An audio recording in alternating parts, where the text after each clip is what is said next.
just gonna follow the lead and also say thank you to the various constituencies that are involved in making this happen here.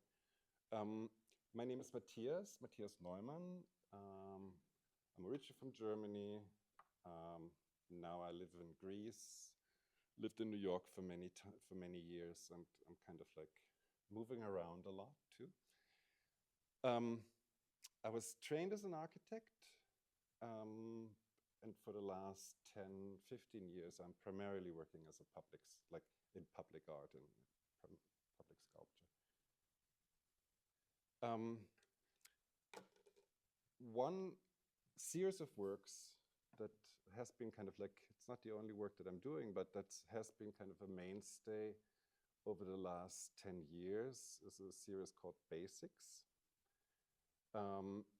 So Basics, this is the last installation that I did in Maryland just like a month ago.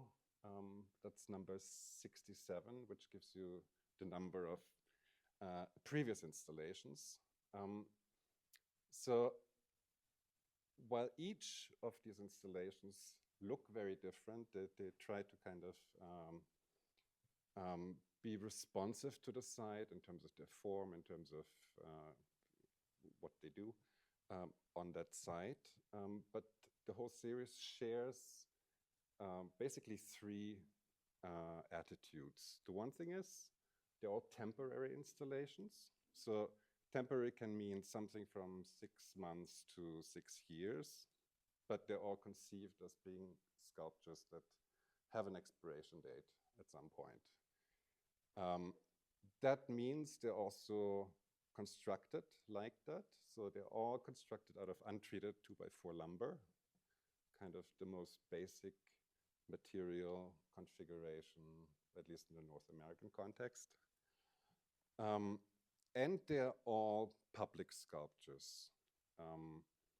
And so there's a couple of things with those three kind of elements that go with it that I want to kind of reflect on rather than showing you 67 pieces. Next, please. So from those three like temporary public made out of 2x4, there's one sculpture in this series, which is this one, that's actually neither made out of 2x4s, nor is it in public space, nor is it, well, it is temporary. There was in the Arsenale in Venice, but this piece made me realize that it's like an essentially American series of works that I'm doing. I kind of knew it, but it hadn't really kind of like sunk in before. When I did this installation in Venice, I thought, naive as I am, I'm doing just the same thing as I'm doing anywhere. I go to the place, get the 2x4s and make the sculpture. When I went to Venice, I went to the equivalent of Home Depot in Venice and said like, well, I need this and this. And they had something, obviously they don't have 2x4s because it's metric, but they had something very equivalent.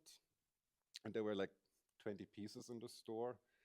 And I told them, like, that's great, that's what I need, but 120. And it's like, yeah, we can do that, but it will be like 3 weeks. And so, I wanted to install the next day.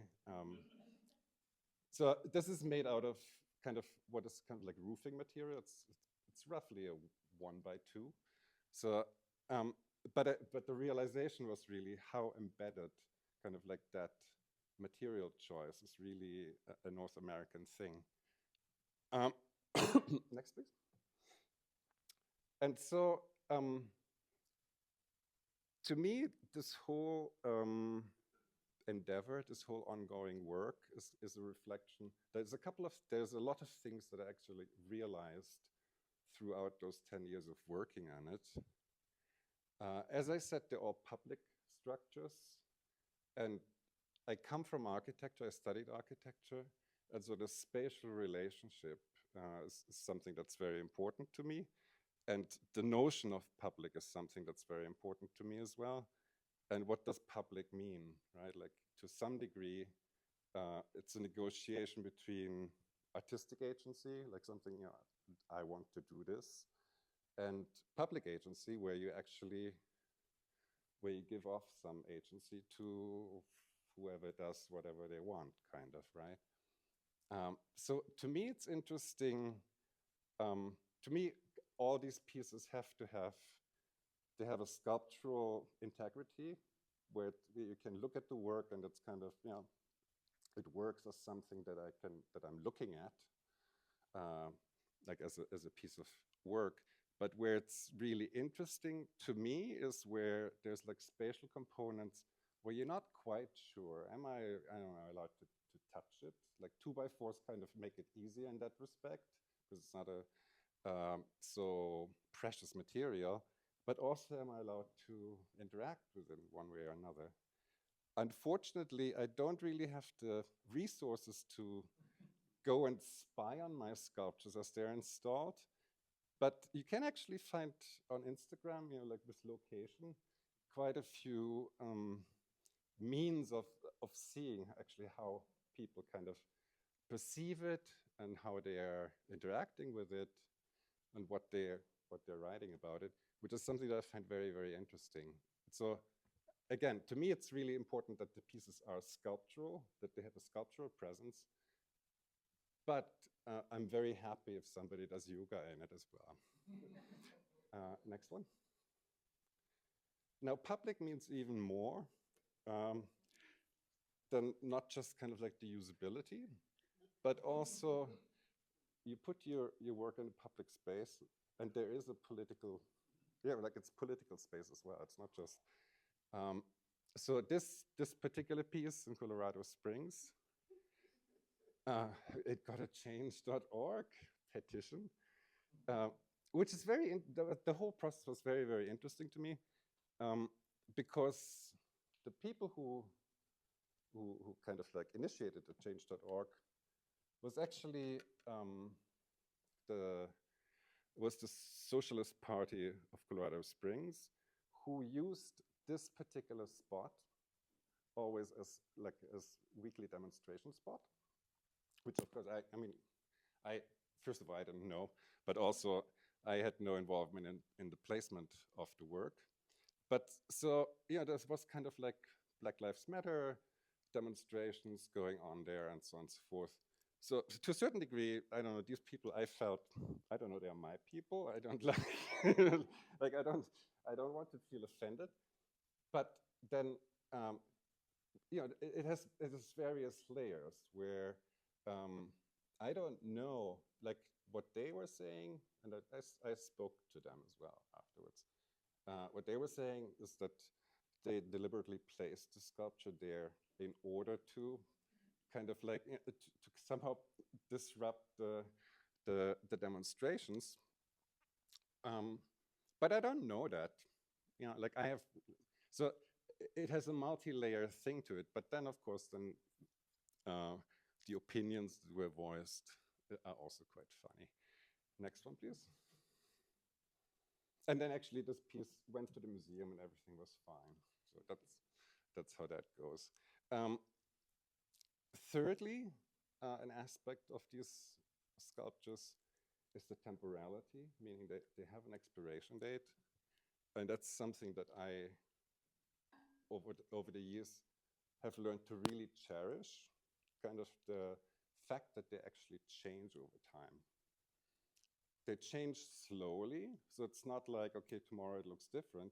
But I mean, in this picture, I mean, the one on the left is like right after it was installed. On the right, it's like 2 years later.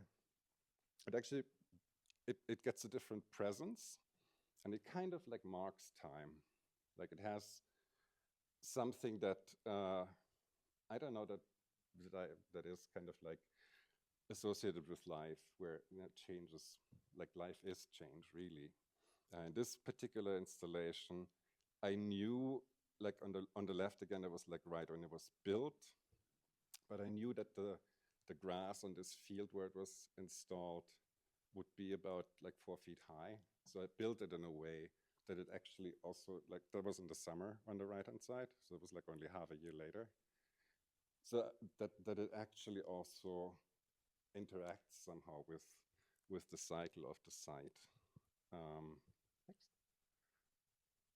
And then one last aspect of these pieces, even though this is not exactly basics, but it has a lot to do with it as well. There was a more or less a performance, I would think, in Spain in 2021. So I was invited to do a project in southern Spain for 2 weeks. And so what I did, I built 4 sculptures out of the same material. So it was 100 pieces of wood that traveled from one village to another village. It was like, I don't know, 3 miles, something, like across this beautiful mountain pass. And so I built this sculpture. It was in existence for 1 day. Then I dismantled it, moved the wood to another place, built another sculpture, and so on and so on. The last one still, like the spirally one, is still there, just rotting away. But where I kind of like pushed that notion of temporality in terms of like how I am involved to, yeah, somehow it was very exhausting, to a point where you don't quite know. I mean, is this now 1 sculpture? Is this 4 sculptures? Yeah, it's the same material. Is it about the process? Is it about the form? I mean, it's about all of this, but like how these things kind of intermingle. And that's it. Thank you. How am I in time? I didn't look at all.